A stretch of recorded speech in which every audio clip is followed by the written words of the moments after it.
All right, good evening, everybody, and welcome to the Belvedere City Council Committee of the Whole meeting of March 23rd, 2026. If the clerk will help me with the roll call, please. Albertini? Here. Brereton? Here. Fleury absent. Frank? Here. Gramkowski? Here. Hoynes? Here. McGee? Here. Montalbano? Here. Peterson? Here. Stevens? Here. 9 present. All right, thank you. And tonight, under public comment, we have two individuals registered with us to speak.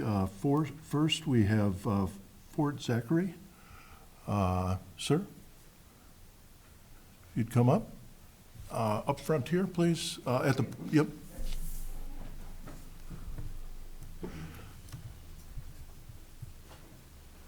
Good evening. Good evening. State your name, please, again. My name is Fort Zachary. Members of the Belvedere City Council, thank you for letting me speak. I am the ESL teacher at Perry Elementary School. I am here tonight to humbly ask for your support in keeping Perry open.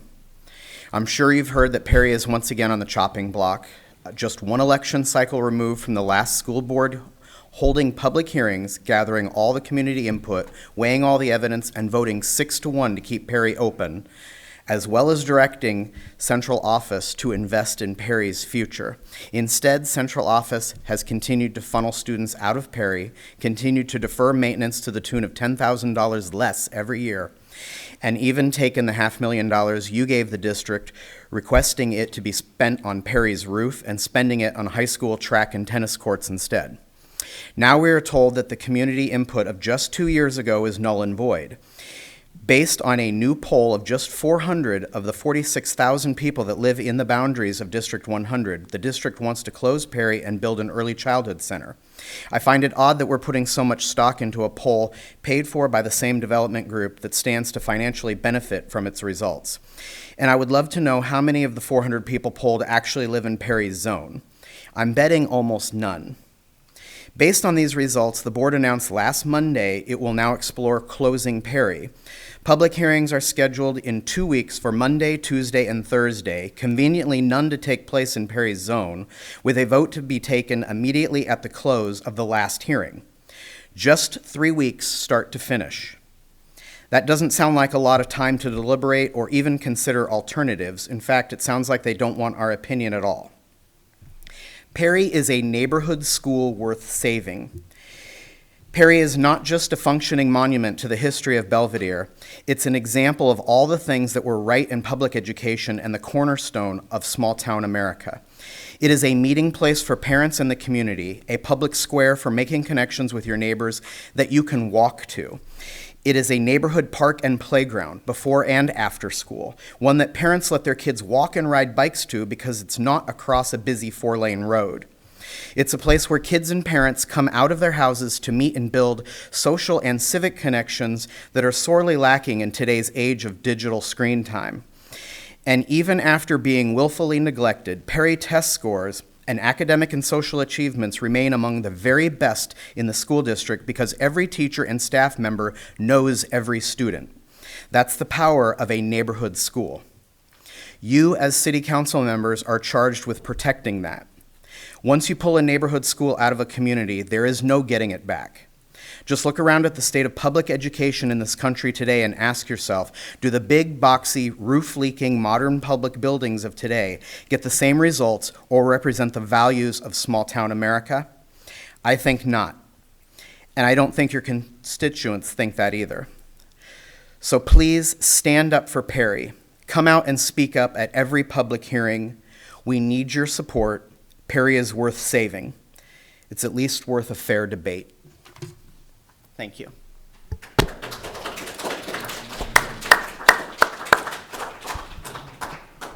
All right, thank you. And next, we have Michael speak. Michael, good evening. How are you tonight? I'm doing all right. Maybe a little nervous. Oh, no, not at all. Thank you for coming out. Yeah. All right. Ladies and gentlemen of the board, good evening. Wow, how do I follow that? I have deliberated extensively. Forgive me. My name is Mike Speak. I am at 510 West Hurlbut here downtown. I am also a Perry parent of a third grader who absolutely loves her school. Always has, always will. We have a very deep connection with with Perry School. I have spoken extensively, argued with the board, sent countless emails, face-to-face conversations, phone calls, and it still feels like we as Perry community members are unheard. I could provide several examples, but I'm sure you don't want me to talk for about an hour, so I'll simplify it. The latest Morse Leatherman survey that was on the board docs for the March 2025 agenda. I've got just a couple of these pieces. So this is a 400-person study. Right off the bat, we are showing a 66% empty nesters.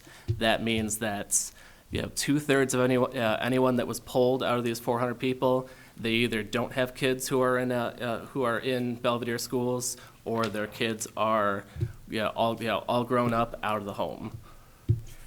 As far as construction of the early childhood center, there were only three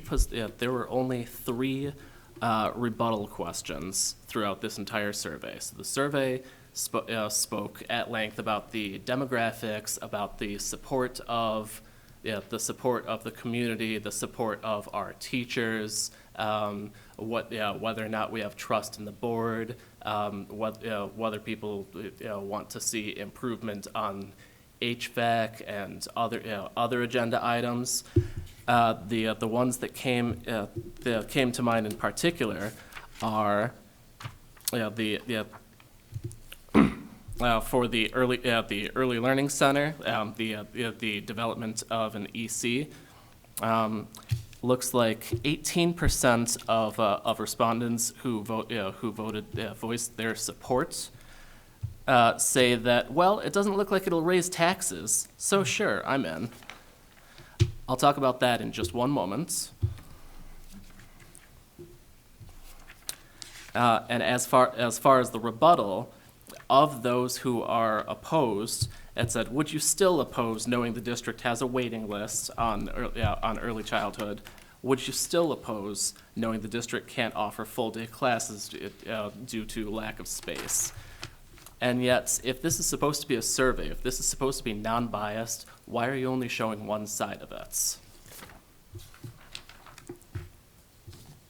And again, in terms of closing Perry School, it appears there are 40% who support, 16% who strongly support, 22% who oppose, 3% who strongly oppose, and 20% unsure.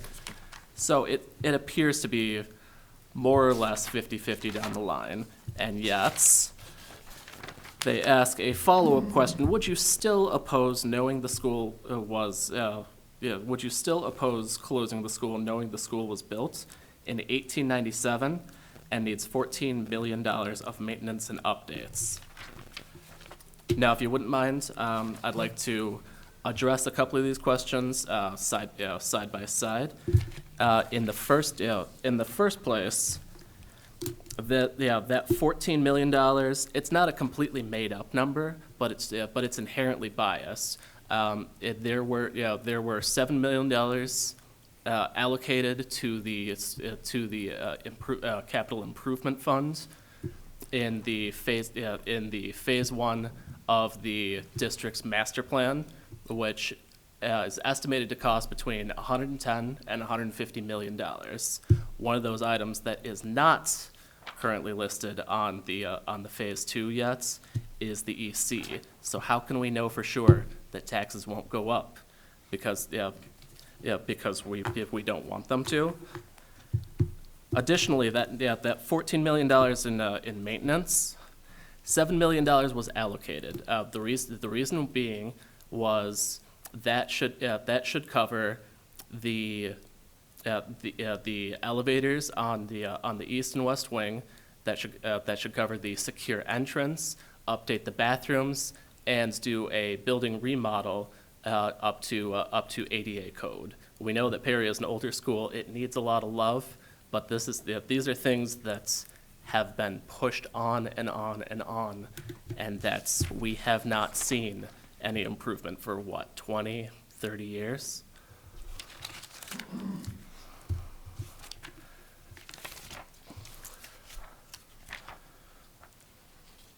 As far as the data goes, I find that I wanted to believe in our school board, but it sure seems that they're taking that they purposely placed a study that would be in favor of an EC and in favor of closing Perry without providing all of the facts on the survey.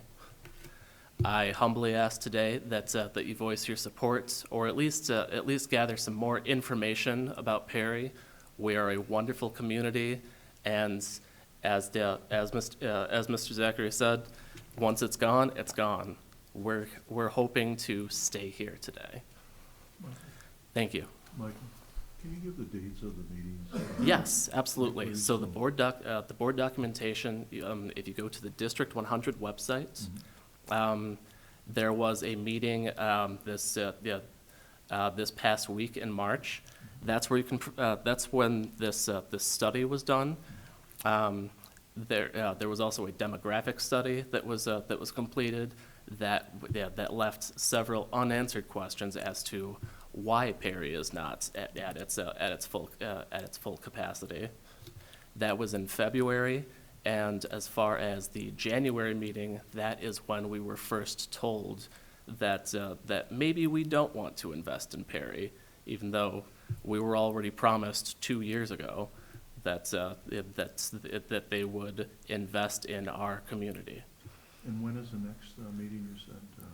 We have meetings April 6th, 7th, and 9th, I believe, 5:30. At the District 100 building. Okay. All right. Thank you you. very much. Thank you for coming on. Appreciate it. Good to see you.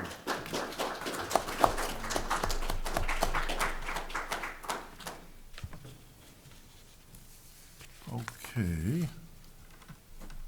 Under public forum this evening, we have none. Flipping the page, item 1, public safety unfinished business. We have none. Item 2, public safety new business. Item A, police department update. Chief Woody, good evening. Good evening, Mayor. Thank you. For my March 2026 update, last week Deputy Chief Berg graduated the FBI National Academy, which is a federally sponsored 10-week leadership and executive training program run by the Federal Bureau of Investigation at its training facility in Quantico, Virginia. The program is designed to improve leadership and management skills in policing, enhance investigative knowledge and professional standards, and promote cooperation and networking among law enforcement agencies worldwide. After an extended weekend, DC Bird is eager to come back and implement some of those things that he's learned. In addition to that, some staffing information. Officers Raymond, Jancic, and Sanders are in different phases of the FTO program. Officers Admonson and Drop are currently at Sauk Valley and Dixon attending the Basic Police Academy. We have a Fire and Police Commission meeting Wednesday night where we'll present a entry-level background in preparation for Basic Academy in May at PTI, Police Training Institute, Champaign-Urbana. We have an entry-level eligibility list of 8 people who are entry-level candidates. Michelle Schwartz has turned in her intent to retire effective May 1st of this year, and Rob Kozlowski turned in his intent to retire May 4th, 2026. And currently we have one position to fill. I'll answer any questions that you may have. Okay, thank you, Chief. Any questions for Chief Woody? Floor is open. Feel free to ask him. Okay, thank you, Chief. Item B, public safety building windows. In your packet was a memo from City Attorney Drella regarding PSB windows. I had asked the city attorney to place this on the agenda. I'll read this, and then if there's any questions regarding this, you can ask me, and I'll be more than happy to try and answer it. As you know, the PSB is jointly owned and operated by the county and the city. Each entity is jointly responsible for the costs of operating and maintaining the PSB. Pursuant to the PSB intergovernmental agreement, certain spaces are allocated to each governmental unit for use. The county has begun utilizing ARPA funds to remodel and repair portions of the PSB. As a part of the revitalization, the county is replacing the original building windows for county-utilized spaces. The city may join in the county's contract with Ringland Johnson Rock Valley Glass to take advantage of economies of scale and replace the windows in the city-operated office spaces. The city's portion of the cost of replacing those windows is $25,900. Some of the existing windows are leaking. Further, the newer windows should provide better insulation than the existing windows. If the council wishes to replace the windows in city-operated spaces, it should consider the following motion. And I would entertain a motion to approve an expenditure not to exceed $25,900 for the replacement of windows at the PSB to be paid from account 41-5-110-7900 capital funds, and have the mayor as designee authorized to execute any appropriate change orders or contracts to effectuate the above expenditure. So, if I could have a motion to approve that, certainly we'll answer questions. Motion by Alderman Peterson, second by Alderman Stevens. If there's any questions regarding the motion on the floor, please feel free to ask, and I will try and answer them. Alderwoman Gramkowski, good evening. Good evening, Mayor. Thank you. I have a couple of questions. First of all,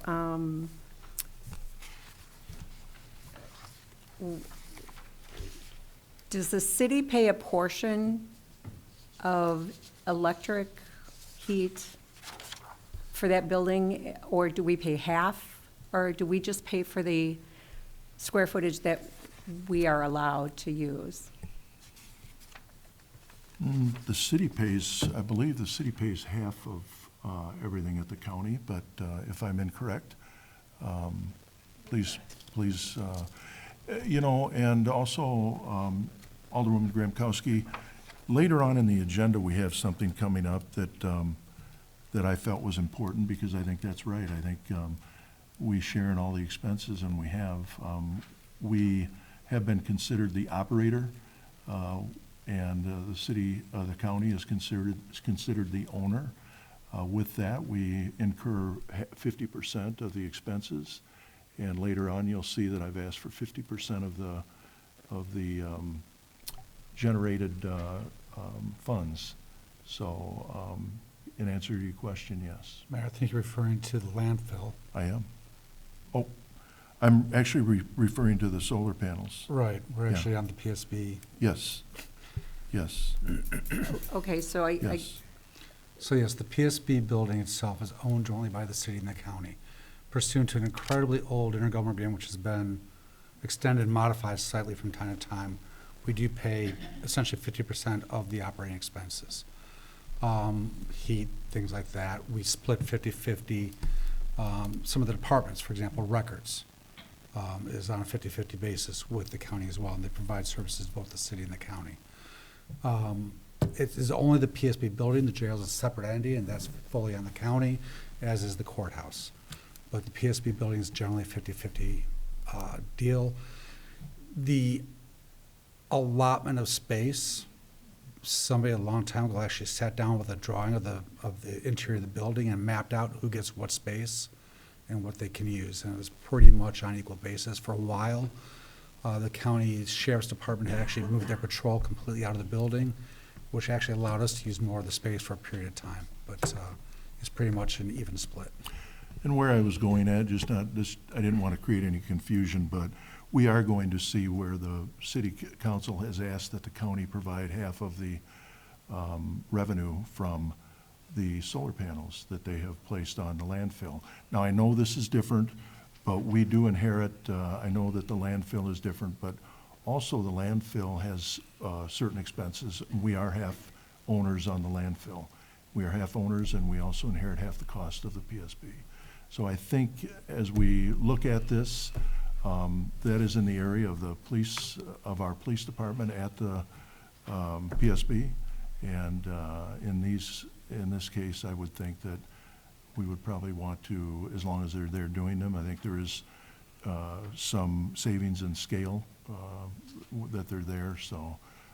And any other questions? Well, no, I understand that. I'm just not settled with the amount of, if we're splitting everything 50/50 or mostly, I don't know, why can't we split the windows? And who's to say in the future? Because the windows were our space windows. That's our- Correct, I get that. Yeah. But Right. who's to say in the future that we're not going to give up space, they're going to take over space, whatever? You have to amend the agreement to do it. Yeah. They Is it would- impossible for that to happen? Absent amending the agreement, the council and the county board both agreeing to it, yeah. Okay. And Chief Woody, a question, follow-up question for that would be, how long have we had that shared space that we occupy now? How long have we occupied that space? Where these windows are exactly? Since its original agreement, as far as I know. Okay. And as I understand it, the mutual areas of the PSB for renovations and updating is shared 50/50, but those spaces that are city and/or county-owned specifically, that entity is responsible for the maintenance and updating at their own cost, just like the patrol office that we're requesting the funds for. The city is unfortunately responsible for that because it's, city-owned space. Same I guess- idea with the windows. Yeah, I guess I'd point out, the county is actually doing a lot of remodeling to shared spaces, training room, things like that, and using 100% of their ARPA funds without any contribution from the city. And these are specifically windows that our department sits in front of our police department. So, I thought it was it's up to the council. I thought that I would bring this to the council and see what the council's thoughts were. Okay, and I just have one more question. Was the city involved? I mean, how many bids went out? Was the city involved in that decision at all in terms of who to go with? We were not. It was through the ARPA grants. They did go to bid for the original ARPA grants, and this is actually a change or add-on to change out the windows because there was additional funds available, I guess. But we were not involved in that bidding process, no. Thank you. Any other questions? Alderwoman Frank. Chief, you touched upon something I was going to ask. So I know you wanted to do a partial or some remodel. That won't affect when we have the windows done where you're going to remodel. They're not even close. No, ma'am. The windows would be for the executive and administrative offices on the first floor. The remodeling we're requesting to do in the patrol office, which is in the basement. Okay, just wanted to make sure that we didn't remodel and then, now we need to do new windows. Thank you. Okay, thank you. Anybody else have any question? Alderman Montalbano? Thank you, Mayor. Chief, with the county moving out, is the city going to get a little bit more room in that building? No, they're not moving out. They're just, they're transitioning from the courthouse and bringing personnel that they had over from the courthouse to the PSB. And then they're taking the emergency management as well as the coroner's office and relocating them over to McKinley. So they're bringing personnel over. Okay, thank you. Alderman Peterson. Just one last item, Mayor, and not to belabor the point, but I think that PSB was built, I want to say in 1976, I think. And lately, I know from time to time, the argument has crept up that, as you see on the Rock Valley Glass quote, there's $13,090 for the county, $25,900 for the city. Technically, as county taxpayers, city taxpayers got a share of that $13,090 for the county, and we got the entirety of the $25,900.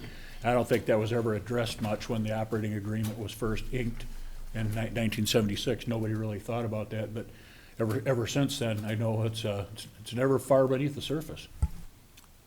Well, I think that's a fair point, without a doubt. I did try and relate to what I had sent over to the county on hopes that we would have a better relationship, especially with the sharing of proceeds that are going to be generated out at the landfill. And I thought that probably was going to be advantageous for the city, but I also thought that since it is, since our department, our police department sits in front of these, I thought it was probably something that the council should weigh in on and see what your thoughts were. But I understand what you're saying, absolutely, and I think we're going to see that applied as we go forward with discussion on other things. So I don't disagree with you. Thank you. Alderman Byrd? Thanks, Mayor. So just to clarify, so if we don't approve this, does that mean the project won't get done? No, it means we will not replace our windows, but they'll replace theirs. Thank you. Correct. Any other questions? All right, hearing none, we have a motion to approve an expenditure not to exceed $25,900 for the replacement of windows at the PSB to be paid from account 41-5-110-7900 capital funds. The mayor or his designee is authorized to execute any appropriate change orders or contracts to effectuate the above expenditures. If there are no other questions or comments? Alderman, you sure can. I'm Alderwoman sorry. Frank. I No just worries. had one more question. So did you say these were interior windows, not exteriors? They're exterior windows. Thank you. You're welcome. Any other questions before we ask for the vote? Alderman Brereton? Thanks again, Mayor. Just, I just want to add on, I guess. So I just noticed that this was quote unquote, well, it's a change order. And just for the record, you know, there've been several change orders on this whole courthouse project. Guess that's all I have, if anybody else is No. watching it. No, I understand, and when you listen, when you read the motion to approve an expenditure not to exceed 25.9, and then the mayor is authorized to execute any appropriate change orders, and I agree. They should be appropriate. Very good, thank you. All right? Any other questions? Alderwoman Frank? Thank you. One more. Okay, so we addressed the change order, but this started in October, and we're just now hearing about it?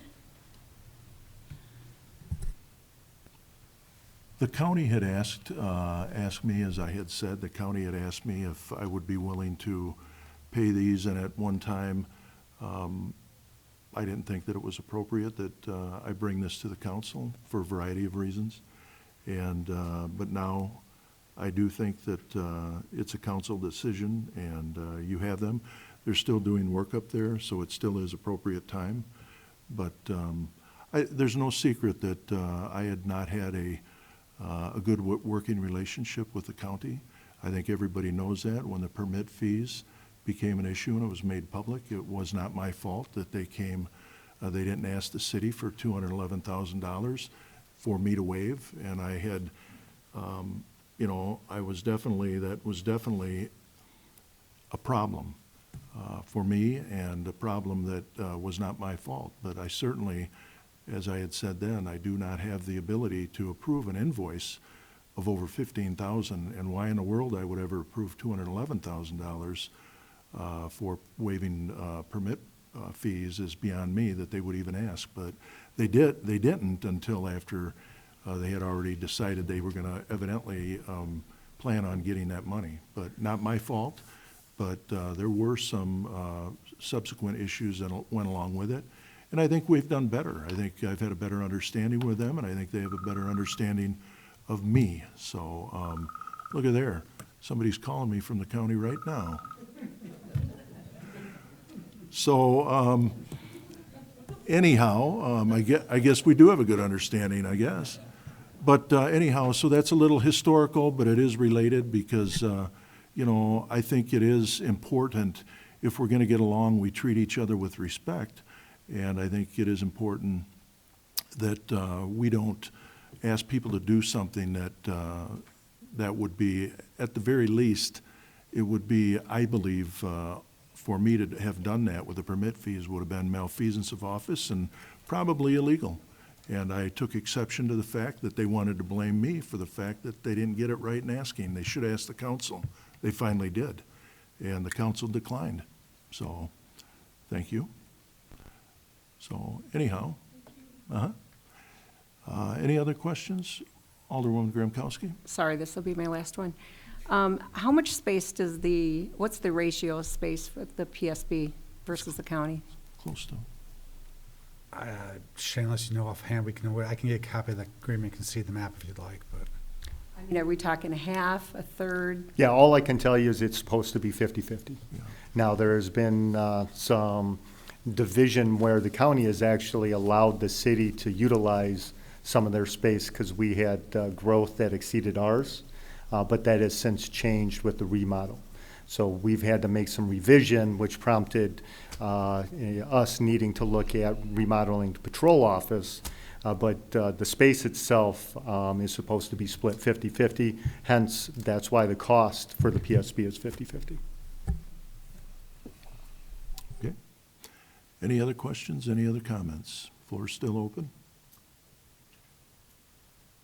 Hearing none, all those in favor of the motion that we have on the floor, please signify by saying aye.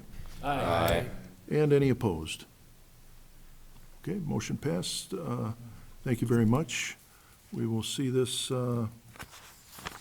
again at the council level.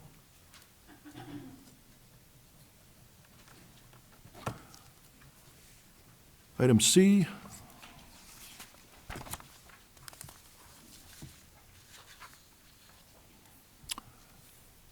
Fire Department update. Chief Shadle, good evening. Good evening, Mayor, Council. Thank you. Our update is in the past 30 days, we responded to 302 calls per service, averaging right around 10 per day. Of those, 10 were fires. In this past 30 days, we had 2 apartment fires, 2 pretty serious fires, and I just wanted to say that the crews did an amazing job. One was an apartment that was intentionally set, and there was a person in that apartment. They were able to extinguish and rescue that person from that one pretty fast, exceptionally quick, if I look at the time card. And then the second one, a while back, we had a wind advisory. It just happened to be that day that it was extremely windy. We got another call for another apartment fire, and when the wind is pushing that fast, it's like a blowtorch. If you ever put a leaf blower in a bonfire, I'm not recommending ever doing any of that, but if you've seen a YouTube video, it is more challenging to extinguish. And again, crews with the help of the auto aid departments knocked that fire out and just kept it to the room of origin as well. So an exceptional job by the crews on both of those. They really did a tremendous job. In addition to that, we had 14 hazardous situations, including 4 gas leaks and 5 carbon monoxide releases. The largest majority of our calls were medical calls. We had 205 of those. Of those, 2 were cardiac arrest, 6 seizures, only 1, thank goodness, only 1 overdose, 13 psychological issues, 3 strokes, 3 unconscious persons, 9 altered mental status, 54 traumas. The next category is public service. We had 36 of those calls, with 23 of those being lift assists, and then 2 elevator rescues. Of those EMS calls, 171 of those were ambulance transports to area hospitals, and we're really, really steady on that, right at about 5.7 per day, 5.6, 5.7 per day. So those are the runs of the past 30 days. As Chief Woody said, we have a Fire and Police Commission meeting on Wednesday, and for that, we are asking to begin the process for our 2-year hiring list by state statute. The fire department has to keep a active hiring list, and the list can be valid no longer than 2 years. Our 2-year date is August of '26. On that list, we had 20 on that final list, and we hired number 1 and number 3. So thankfully, we're in a great position. A lot of fire departments are burning through their lists, and it's a great that we're in a stable position, so I'm thankful for that. As far as our EMT division, as you guys recall, we contract with Metro Paramedic Services, and then their employees are permanently assigned to our department, and they're the same people that operate day in, day out. They train with our crews, and we provide training for them. And we have had the original 12 since 2023 until now, and we're welcoming Olivia Cooper to the fire department. She starts in the EMS division on March 27th, and she's from Kirkland Fire, and she's going to be a role of EMT. Also, we concluded our search for the administrative assistant. Reagan Kohler is going to start with April 6th or April 7th. She's just putting in her 2 weeks notice this week. So everything got processed, and sorry, Mike, you're right. I digress. I just want to thank Inspector Lee Revels. She's been manning and assisting with the admin office, and without her, I could not have made it through, or we wouldn't have processed any invoices or anything like that. So thankful. The crews gave her a name. She's our full-time inspector, and they now call her the inspectatory, so for her services. But all kidding aside, I definitely want to formally thank her for all her help to get through that period, and that completes my update. I'll be happy to answer any questions. All right, thank you, Chief. Any questions for Chief Shadle? The floor is open. Feel free to ask. Alderman Peterson.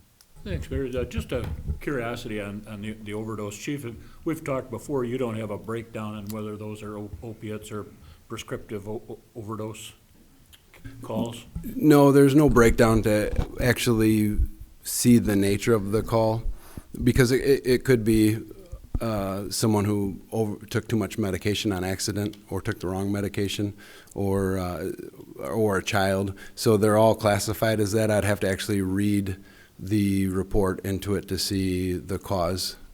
And as always, you've asked that now twice, and so next meeting, I'm going to pull up the reports and I'll read those and have that for you. Well, thanks, Chief. And I was just wondering, if the part of the response was administering Narcan, or, if there's any follow-up detail that would be of use to the council.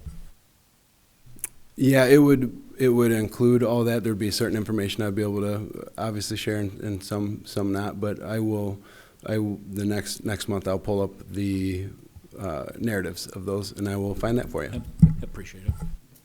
Okay, thank you. Any other questions for Chief Shadle regarding anything with the fire department, related to the fire department? Feel free. All right, Chief, and thank you, and thank the crew for putting that fire out. I know the wind that day was over 40 miles an hour, maybe 50, I don't know. And I don't know, as you said, the wind has, once it takes off, it's amazing how combustibles go up so fast and quickly. So that was remarkable that you were able to get that under control and save not only lives, but also save buildings, and so I certainly appreciate it. And Lee Revels, is there any other thing that Lee, we could assign to her? Because she, when I'm out in public, I run into her all the time. She's doing inspections, and I run into her 3 times in one day when I was out, and I was like, are you stalking me? Are you following me? But no, she does a remarkable job, so you're fortunate to have her, and good luck on filling your admin position. So. Absolutely. Thank you for all that, Mayor. And I'll let the crews know, and Lee as well. Okay. Thank you very much.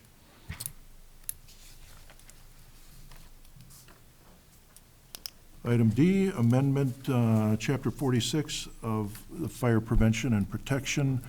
In your packet, I'm sure you've had a chance to read it, dated 3/17, 2026 was a letter from City Attorney Drella regarding amendment of Chapter 46, Fire Prevention and Protection.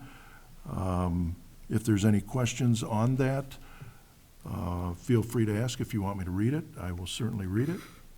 I asked the city attorney to read it, and he said no.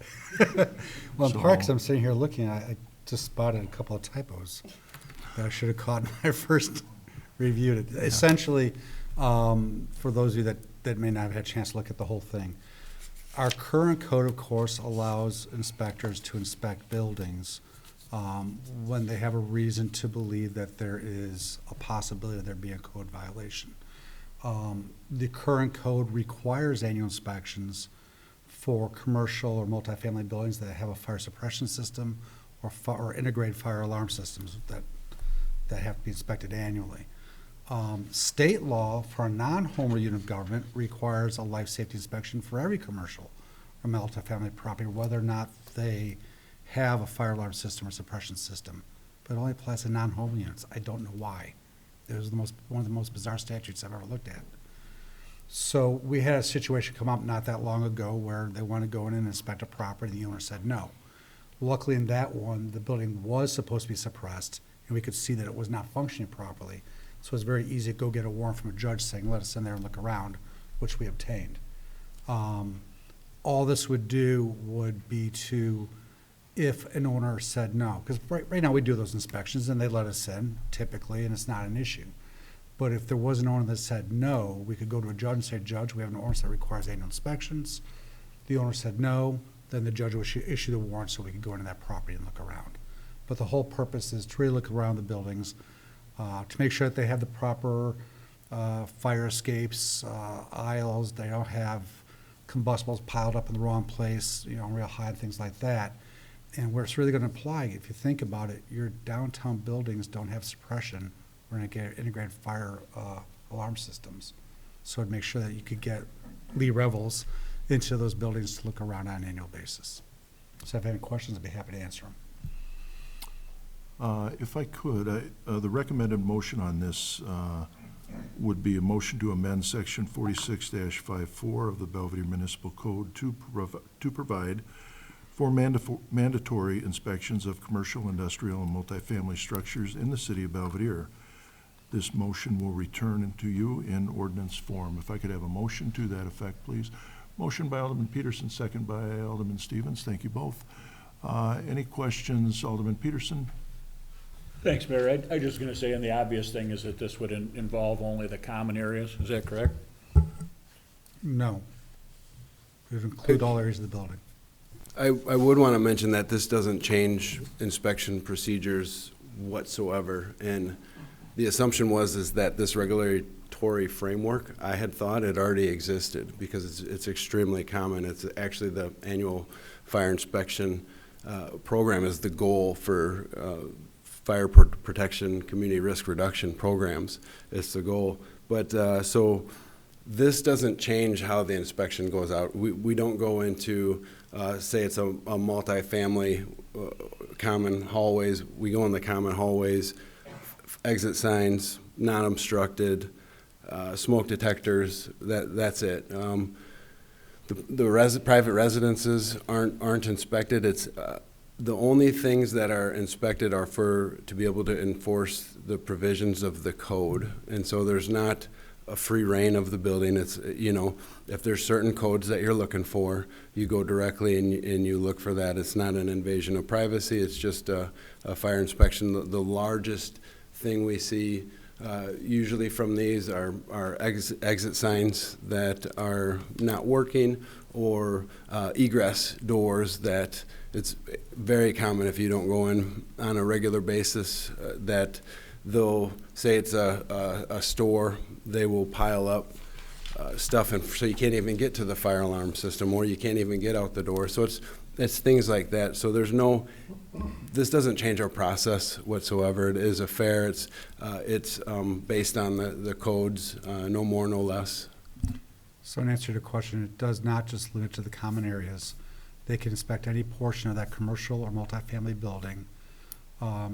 Think about, for example, the storage room behind your stores might have a lot of the exact violations that would need to be inspected for, so yes, they can go back there. It only applies to multifamily dwelling units, and that's defined as greater than 2 residential units. So in your downtown scenario, you might have a first floor commercial, but if there's only 1 or 2 apartments above that, no, they would not be going into those units above that. That was my point. We're not doing Fourth Amendment issues here. No. And frankly, even with this in there, the Fourth Amendment is protected because the owner can still say, no, I do not consent to the inspection, at which point the inspector has to back away and say, okay, fine, and come to me and see if we want to get an administrative search warrant from a judge to authorize that entry. Okay, thank you. Any other questions regarding the motion on the floor? Alderman Brereton? Yeah, thanks again, Mayor. So I just wanted to add that I had a really nice conversation, at least I thought so, with Chief Shadle on Friday regarding this subject. And again, yeah, he assured me that this, well, that was one of my questions regarding a lot of the buildings downtown, the common areas. But he answered all my questions, so I won't go through the whole half hour here tonight. So thank you.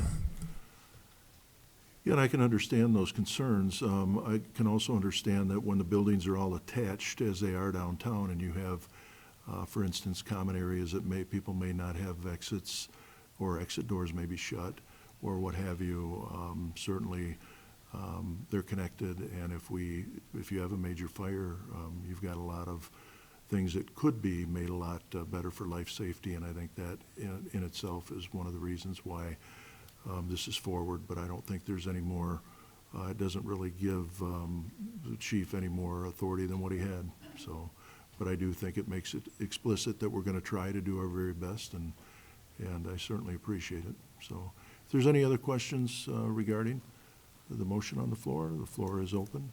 Feel free to ask. All right, hearing none, all those in favor of the motion, please signify by saying aye. Aye. Any opposed? Any abstain? Motion passed, thank you.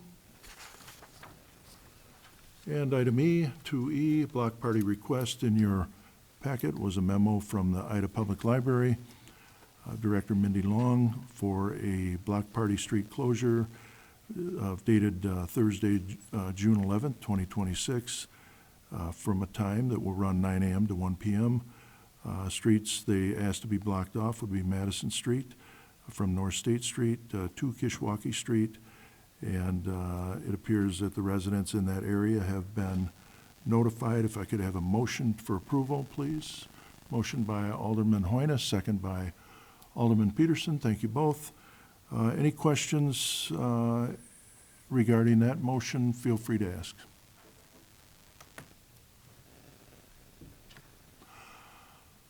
All right, hearing none, all those in favor of the motion, please signify by saying aye. Aye. And if there's any opposed? Motion passed, thank you. Item 3, unfinished, 3, finance and personnel, unfinished business. We have none this evening. Item 4, finance and personnel, new business. Item A, finance department update. Director Turnipseed, good evening. Good evening. I would just like to update City Council that we went out to bid on March 11th for electric services covering our wells, water tower, and lift stations. Following the bidding process, we did enter into a 3-year contract with Dynegy at the rate of 0.07803 cents per kilowatt hour. Our previous rate was 0.07595 cents per kilowatt hour. The decision was based on pricing options available at the time. Please let me know if you have any questions or would like additional details. Okay, thank you. Any questions for Director Turnipseed? Feel free. Okay, hearing none. Thank you. Thank you, Sarah. Item 5, other unfinished business. We have none. Item 6, other new business. Item A, landfill, 2-year intergovernmental agreement. In your packet was a memo from City Attorney dated 3/19/26 regarding the landfill 2 intergovernmental agreement with Boone County. I'll read this. Attached is a proposed IGA with Boone County relating to income. This is what I was mentioning earlier. Relating to income received from Landfill 2. As you know, Landfill 2 is owned by Boone County but operated by the City of Belvedere pursuant to some very old intergovernmental agreements. We are a certified operator. We are the certified operator for purpose of the IEPA regulation. Further, the city and the county each contribute 50% of the cost of cleanup and closure of the landfill, at least until the EPA final closure is approved. This has been dragging on for some time, and frankly, there is no end in the near future. Boone County now has found a mechanism by which to raise some monetary benefit from Landfill 2 through solar leases. The attached IGA would ensure that any monies received by either the city or the county relating to Landfill 2 are placed in the Landfill 2 account and used to defray both entities, city and county, cost of closure. Please note that this IGA is also being presented to the county. If approved, there may be a small modification based upon their review of the agreement. I don't anticipate, but I don't know.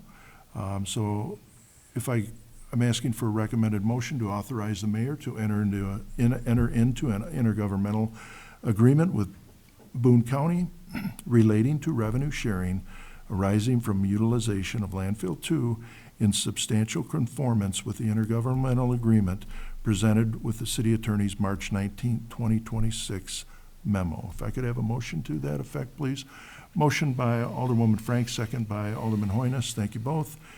Any questions, any comments? In a long way earlier, I was trying to get there, but I probably was a little out of order, but that's okay. I didn't gavel myself out of order, so I guess I was okay.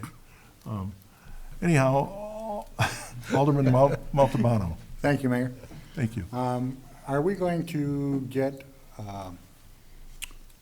what the solar panel field is actually bringing in? Yes. Yeah, it's So in the that's going to be agreement. split 50-50 then that way, or? The revenues will all go into the landfill account and be used to defray the ongoing Costs. monitoring costs and everything else. We have to actually hire an outside consultant every year or 2 years to go out and do monitoring out there and present reports to IEPA, so go against that cost. Yes, and that will be shared with Finance Director Turnipseed. It will be shared with what I hope to be the City County Coordinating Committee. That will be shared with them as well on an annual basis, so that we know exactly what that revenue is. And I will point out, Ms. Tobin, the county administrator, did share with me, she thinks that revenue is roughly $10,000 a year. It's not a lot of revenue at this point, but we'll see what it ends up being.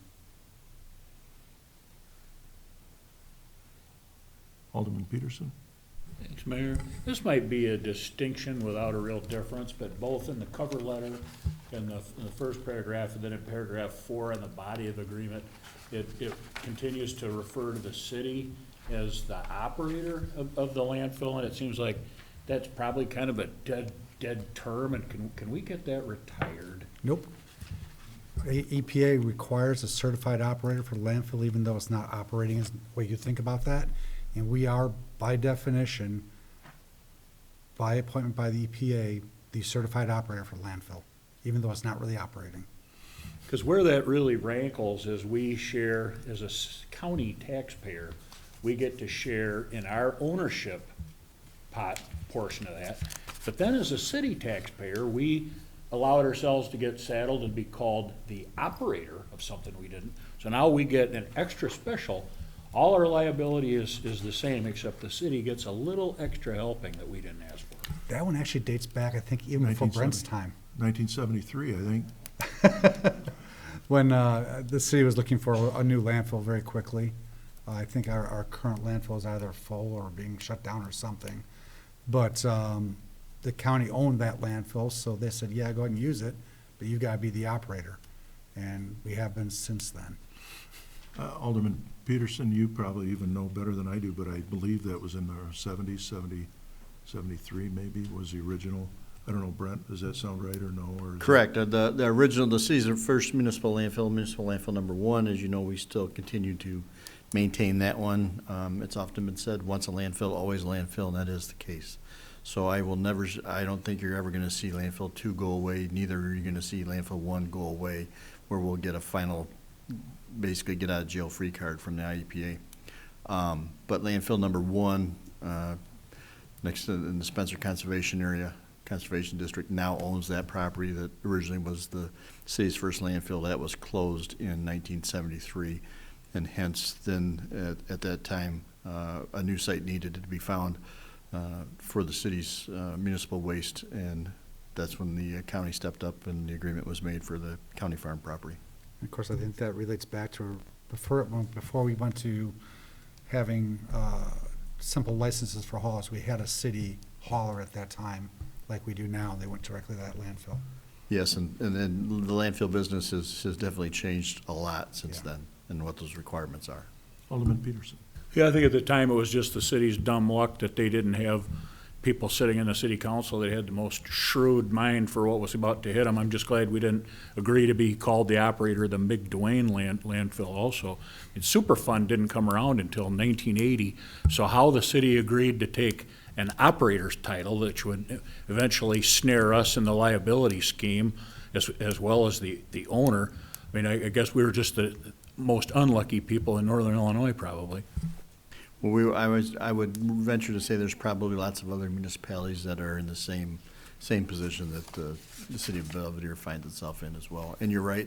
The only bad choice we made with McDuane is we did take a couple loads of sludge out there, which we ended up having to pay for. But at least we had it documented and covered as to what our contribution to that site was. All right. Any other questions on the motion on the floor? I think it is, I think it's important. Alderman Peterson, I definitely agree with you. I don't think that that was probably in the best interest of the city of Belvedere at the time that it was inked, by any means. I think that, the city did inherit half of that as the operator, and that's what the contract originally says. Perhaps we'll have more discussion on that later, but as it sits now, the motion on the floor is to enter into the intergovernmental agreement with Boone County relating to the revenue sharing arising from the utilization of landfill 2 in substantial conformance with the intergovernmental agreement presented from the city attorney's March 19, 2026 memo. This will come back to the city council as well for a final vote, but all those in favor, please signify by saying aye. Aye. And if there are any opposed? All right, motion passed, thank you. Item B, 6B.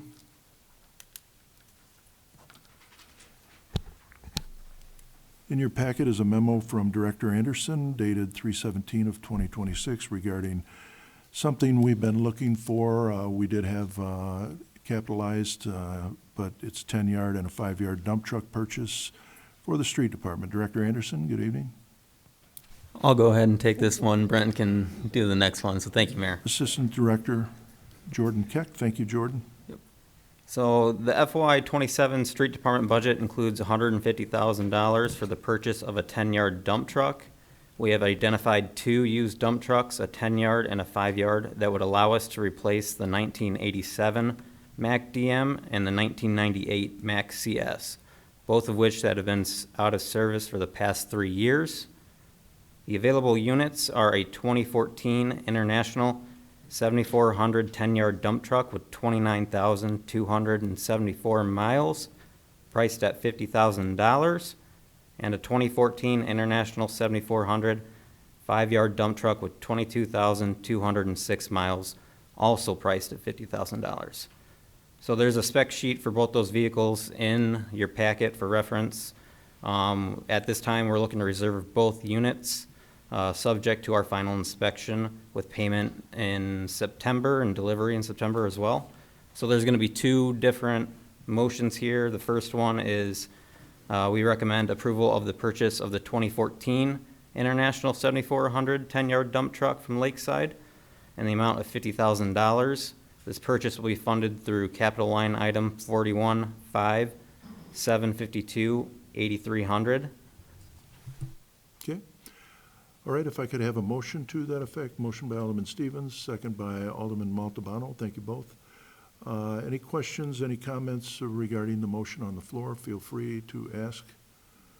Alderman Peterson? Good doing, thanks, Mayor. The mileage seems to be pretty much limited on these.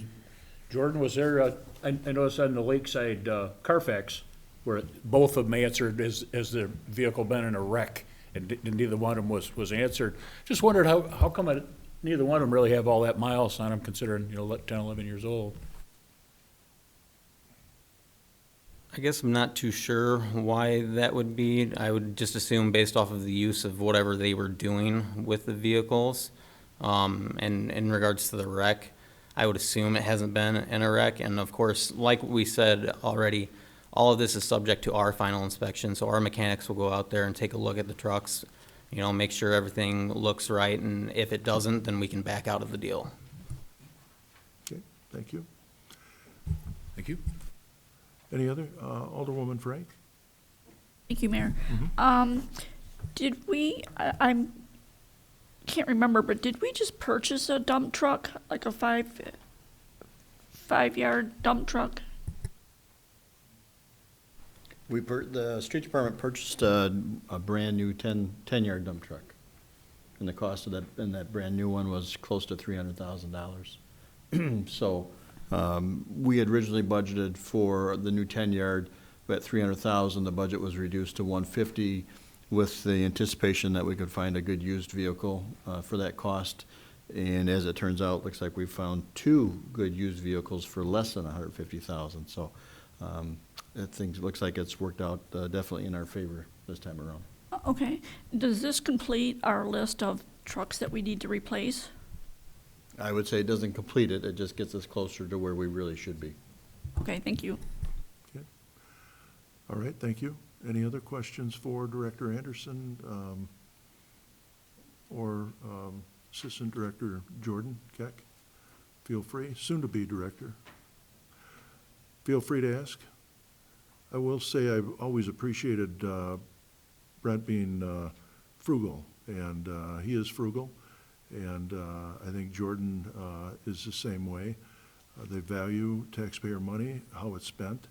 And in this case, 2 trucks for a third of the cost of one, certainly, if they're good, if they check out to be a good deal, that will be a good deal because we'll be able to utilize those trucks for a long time and without overspending.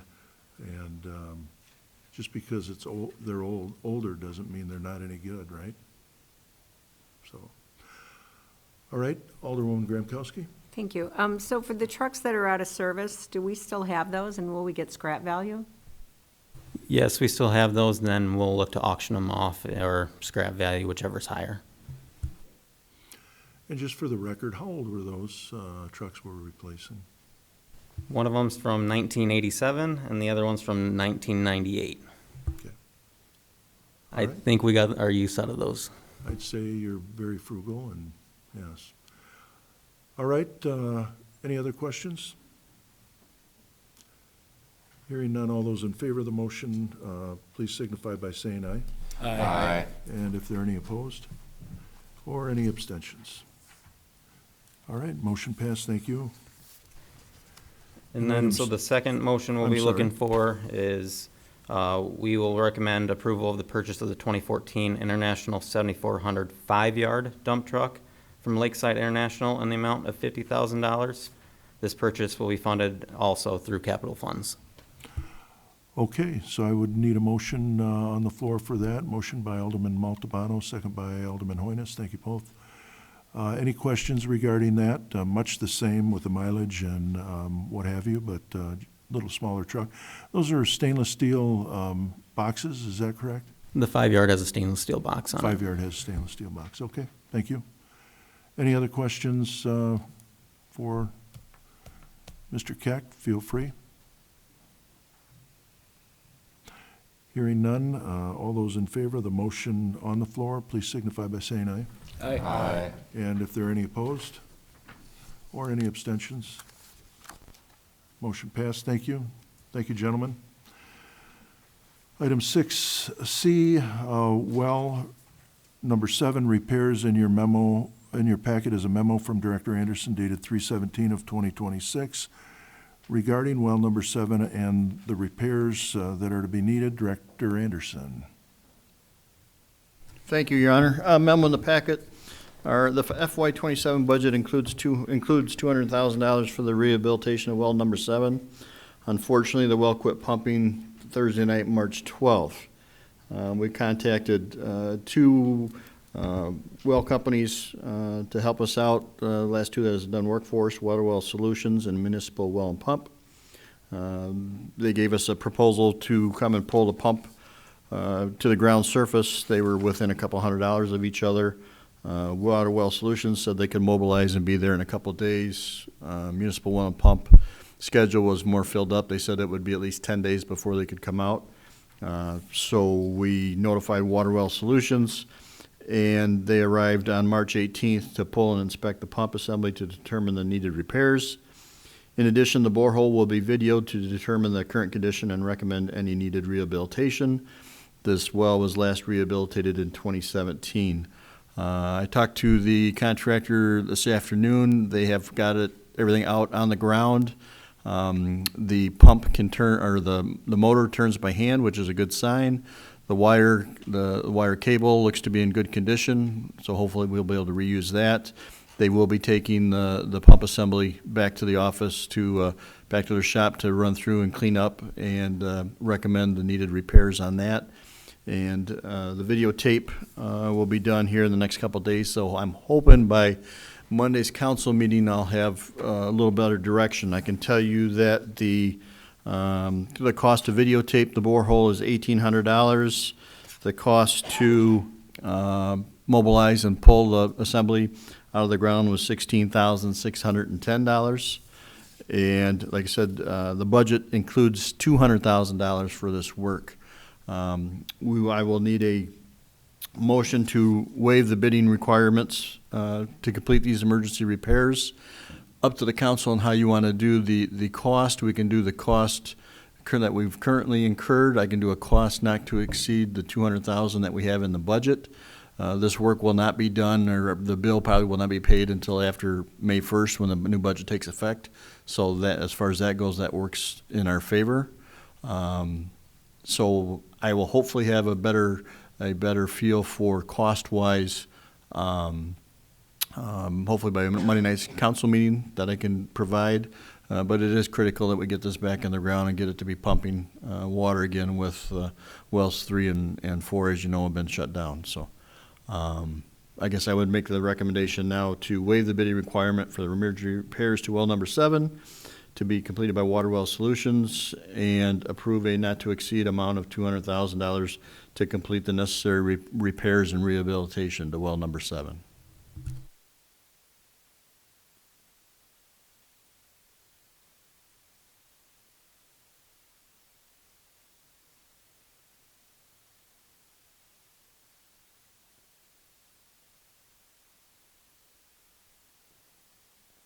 Thank you. Not about the work, but where is well number 7? That's the one up on East 2nd Street. Okay, thank you. Brent, just ballpark with the problems with the other wells, where do you see that leaves the city in terms of our daily gallonage capacity and our PSI?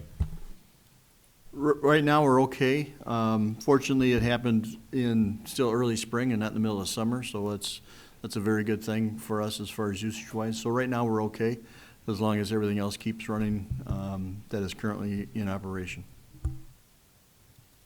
Okay, thank you. Thanks. Any other questions before we vote? All right, hearing none, all those in favor of the motion on the floor, please signify by saying aye. Aye. And if there are any opposed or any abstain? Motion passed. Thank you very much.